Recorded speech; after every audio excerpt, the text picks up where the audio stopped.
Hello everyone, Barry Anderson here from Trade Ideas with the trade of the day, and today it is DISCA, DISCA.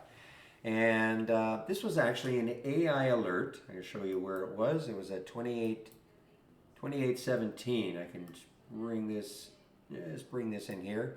At 2817, okay?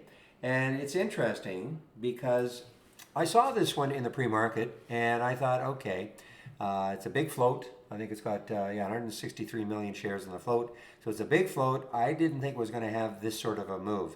The news was, I guess Bank of America upgraded them from a previous price target of I think of 34 to 45.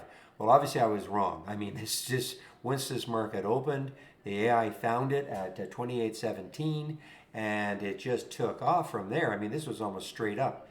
There's the 28.17 right here. Almost, I think it was right at 936, and this went straight up from 28.17 before it pulled back all the way up to 31. So you got to, you've got to trade this. If I wasn't in this one, I just didn't believe it was going to have this sort of a move. But you get into this one, and the minute it starts doing this, you should be you should be taking some out. And right there, I would have been out all of it for about a $2 to $3 gain. So definitely a nice one. The other one that captured. This is just a crazy one, guys. This is an IPO. They released about 1.5 million shares, and the IPO was at $4.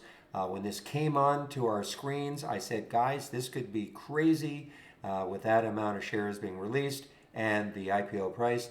And so far, I've traded this. I'm not in it anymore.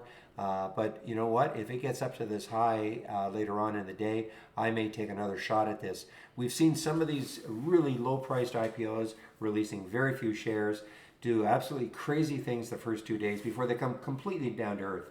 And when I say crazy, I mean like going from 9 to 100, stuff like that. I'm not saying this is going to happen with this one, but definitely this was produced a lot of excitement in the trading room. All right, everybody, I want to get back into the trading room. So any questions for me, you can use this email address. I'll open the room Monday morning at 8 a.m. So have a great weekend, everybody, and we'll see you then. Bye-bye.